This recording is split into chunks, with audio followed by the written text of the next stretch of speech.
আমরা সকালবেলা ৮টার দিকে ভাত খেলে ১৬ ঘন্টা সময় লাগবে হজম হতে।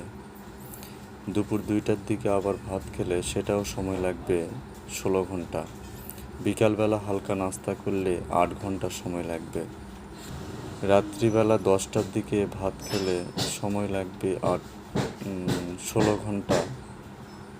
আমরা যে একের পর এক খাবার দিচ্ছি পেটের ভিতরে, সেটা হজম হতে লাগবে ৩০০ লাইন ৪৮ ঘন্টা, কিন্তু দিনে সময় পাচ্ছি ২৪ ঘন্টা। ৩ দিনের খাবার একদিনে খাচ্ছি, এই জন্য পাকস্থলী আস্তে আস্তে দুর্বল হয়ে যাচ্ছে।